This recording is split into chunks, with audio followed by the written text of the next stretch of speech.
पवित्र फतेह बुलंद करिए, गज के आखियो जी वाहिगुरू जी का खालसा वाहिगुरू जी की फतेह। मेरे बहुत ही सत्कारयोग छोटे वीर वडाला साहब, एक सवाल साढ़े सामने रख के गए ने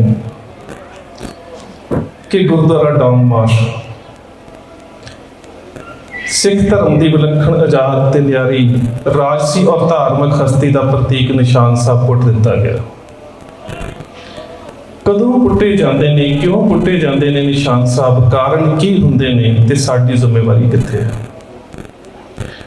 शायर मशरक डॉक्टर मोहम्मद इकबाल एक गल लिखते हैं, इतिहास चो एक प्रमाण दूंगा, उस गल समझण की कोशिश करियो। वो कहते हैं कि बाज ते कबूतर दे विच अंतर बड़ा है, बहुत अंतर है। बाज दियां बड़ियां खूबियां ने, कबूतर केवल कलाबाजियां दिखा सकता है, पर बाज दे ते कबूतर दे बच्चे नूं एक ही आलणे च जन्म तो रखिया जावे ते बाज बाज दे गुण भुल जाता है ते कबूतर वांगू कलाबाजियां पाउणियां शुरू कर दिंदा। ये साडी अज दी समस्या है। जिस माहौल दे विच अज साडी समुची जीवन जांच गुजर रही है, असीं उन्हां कबूतरां तो कलाबाजियां सीख रहे हैं क्योंकि साडी राजनीतिक लीडरशिप दे विचों बाज दी आजाद हस्ती दे गुण खत्म हो गए। अज साडे सामने समस्या है कि निशान साहब पुट्टिया गया है। 1714 की घटना है कि सिख का गड्ढिया निशान साहब कहलूर के सारे पहाड़ी राजे पुट ही नहीं सी सके। कारण की सी? उदों साडे च हिम्मत सी, साडे च हौसला सी, दलेरी सी, असी शब्द गुरु दे नाल जुड़े हुए सी, साडे कोल गुरु प्रति स्वार्थ नहीं सी ते असी राजनीतिक पार्टियां दे जर खरीद करिंदे नहीं सी कि असी शराबां पी के वोटां पाउंदे होईए। उदों साडे कोल आजाद हस्ती दा इक गुण सी।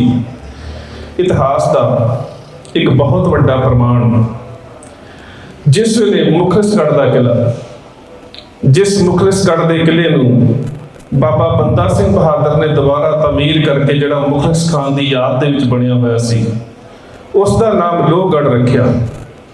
लोहगढ़ के किले तो खालसा राज का सिक्का जारी किया गया, सिक्का जद बर हर दो आलम तेग नानक वाह बस्त। लोहगढ़ के किले तो खालसा राज की मोहर जारी की गई, देगो तेगो फतेह नुसरत बेद रंग याफत अज नानक गुरु गोबिंद सिंह।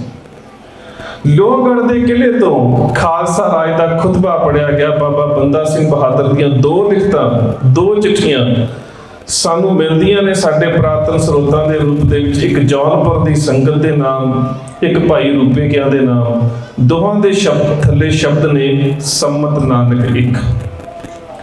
साडी विलक्षणता की गल शुरू हुई, साडे सिक्के की गल शुरू हुई, साडी मोहर की गल शुरू हुई।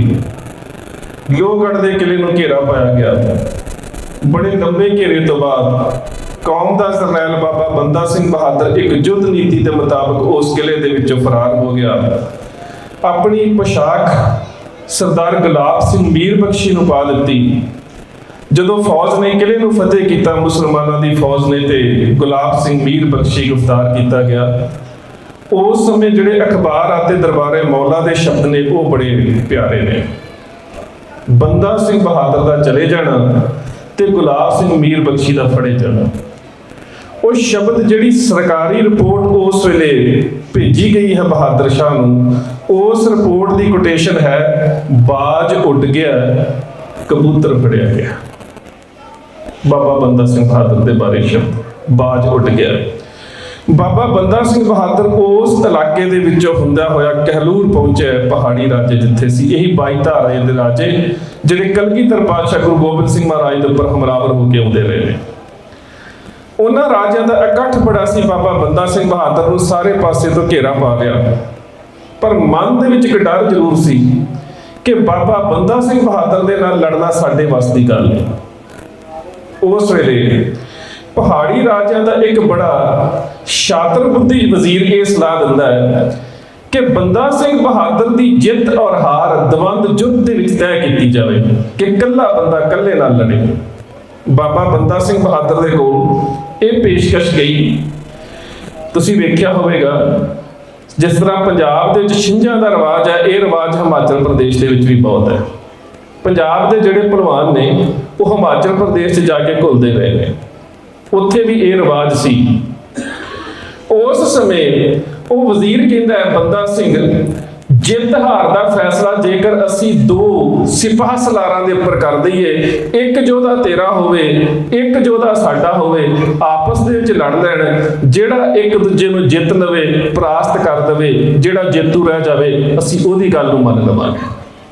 ਬੰਦਾ ਸਿੰਘ ਬਹਾਦਰ ਮੁਸਕਰਾਇਆ, ਕਹਿੰਦਾ ਉਹ ਕਿਹੜੀ ਗੱਲ ਕਰਦੇ ਹੋ?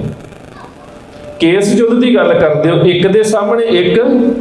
ਤੁਸੀਂ ਇਹ ਨਹੀਂ ਜਾਣਦੇ ਜਿਸ ਗੁਰੂ ਗੋਬਿੰਦ ਸਿੰਘ ਦਾ ਮੈਂ ਸਿੱਖਿਆ ਉਸਨੇ ਕਿਹਾ ਸੀਗਾ, 1.25 लाख से एक लड़ाऊं तबे गोबिंद सिंह, जिनकी जात पात कुल माही सरदारी न भई कदाही, तिन्ही को सरदार बनाऊं तबे गोबिंद सिंह नाम कहाऊं। एक ना एक दी की गल होई, सिंह एक ना एक लड़े, तुहाडे 5 आउणगे, मेरा एक आवेगा। सारी कहलूर दे लोकां दी संगत इकट्ठी हुई। इधरले पासे बाबा बंदा सिंह बहादुर दा जरनैल बागड़ सिंह गया है, उधर उन्होंने 5 पहलवान लैके आंदे ने। उस समय हिमाचल प्रदेश की कुश्ती का पहला भाव सी दस्त पंजा लेना। जिस वेले उन्होंने भेजे हुए पहले जरनैल दे नाल दस्त पंजा लिया, बागड़ सिंह ने इन्नी जोर दी हथ कुटिया कि काड़ काड़ करदियां हथ दियां हड्डियां टुट गईयां, बैठ गया जमीन ते शब्द जेड़े वरते पंथ प्रकाश दा लिखारी लिखदा है, कहंदा छोड़ो हाथ खालसा हम शरण तिहारी।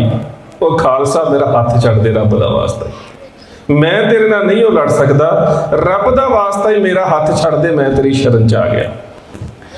दूसरा योधा अगे आया, एक इहो जिहा लत दा वार कीता, दोबारा उठ ही नहीं सकिया। ते ਜਿਹੜੇ 3 ਸੀ ਨਾ ਉਹ ਹੱਥ ਜੋੜ ਕੇ ਭੱਜ ਗਏ, ਤੇ ਜਿਹੜੇ ਵੱਡੇ ਸੀ ਉਹ ਤਾਂ ਤੇਰੇ ਅੱਗੇ ਖੜੇ ਨਹੀਂ ਹੋ ਸਕੇ, ਅਸੀਂ ਤੇਰੇ ਅੱਗੇ ਕੀ ਖੜੇ ਹੋਣਾ ਹੈ। ਉਸ ਵੇਲੇ ਬਾਬਾ ਬੰਦਾ ਸਿੰਘ ਬਹਾਦਰ ਦੇ ਉਸ ਜਰਨੈਲ ਨੇ ਸਾਹਮਣੇ ਬਾਬਾ ਬੰਦਾ ਸਿੰਘ ਬਹਾਦਰ ਦੇ ਹੱਥ 'ਚ ਫੜਿਆ ਨਿਸ਼ਾਨ ਸਾਹਿਬ ਲਿਆਂਦਾ ਤੇ ਇੰਨੀ ਜ਼ੋਰ ਦੀ ਜ਼ਮੀਨ ਤੇ ਗੱਡ ਦਿੱਤਾ, ਕਹਿੰਦਾ ਜੇ ਤੁਹਾਡੇ ਕਹਿਲੂਰ ਦੇ ਰਾਜੇ ਦੇ ਕਿਸੇ ਜਰਨੈਲ ਦੇ ਵਿੱਚ ਮਰਦਾਨੀ ਜ਼ੁਰਤ ਹੈ ਤੇ ਸਿੱਖ ਦਾ ਗੱਡਿਆ ਨਿਸ਼ਾਨ ਸਾਹਿਬ ਪੁੱਟ ਕੇ ਦੱਸੋ। बड़ी कोशिश की किसी योधे दे कोलों, किसी भलवान दे कोलों, किसी शक्तिशाली बलशाली सूरमे दे कोलों सरदार बागड़ सिंह दा गड्डिया निशान साहब ना पुट्टिया गया। अज क्यों पुट्टे जा रहे हैं? सवाल साडे सामने। क्यों? साडे च ओह दृढ़ता, साडे च ओह दलेरी, साडे च ओह बहादुरी, साडे विच ओह समर्पण, साडा अपने गुरु प्रति अकीदा जिहड़ा ओह कमजोर होंदा जा रहा। ਅੱਜ ਸਾਡੀ ਸਮੱਸਿਆ ਦੀ ਜੜ ਇਹ ਹੈ। ਅੱਜ ਜਦੋਂ ਅਸੀਂ ਕਹਿੰਦੇ ਹਾਂ ਕਿ ਗੁਰੂ ਨਾਨਕ ਸੱਚੇ ਪਾਤਸ਼ਾਹ ਦੀ ਯਾਦ ਦੇ ਵਿੱਚ ਬਣੇ ਹੋਏ ਗੁਰਧਾਮਾਂ ਦੇ ਵਿੱਚੋਂ ਨਿਸ਼ਾਨ ਸਾਹਿਬ ਪੁੱਟ ਦਿੱਤੇ ਗਏ ਨੇ, ਅਸੀਂ ਇਸ ਕਰਕੇ ਜ਼ਿੰਮੇਵਾਰ ਹਾਂ, ਸਾਡੇ ਵਿੱਚੋਂ ਏਕਤਾ, ਇਤਫਾਕ, ਕਲੈਕਟਿਵ ਕੌਨਸ਼ੀਅਸਨੈਸ, ਸਮੂਹਿਕ ਚੇਤਨਾ, ਸੰਗਠਿਤ ਢਾਂਚਾ ਸਭ ਕੁਝ ਖਤਮ ਹੋ ਚੁੱਕਾ ਹੈ। 18ਵੀਂ ਸਦੀ ਦੇ ਵਿੱਚ ਸਿੱਖਾਂ ਦੇ ਕੋਲ ਸੰਗਠਿਤ ਢਾਂਚਾ ਹੈ, ਭਾਵੇਂ ਕਿ ਜਿਹੜਾ ਉਹਨਾਂ ਦਾ ਦੁਸ਼ਮਣ ਹੈ ਉਹ ਬਹੁਤ ਜ਼ਿਆਦਾ ਤਾਕਤਵਰ ਹੈ।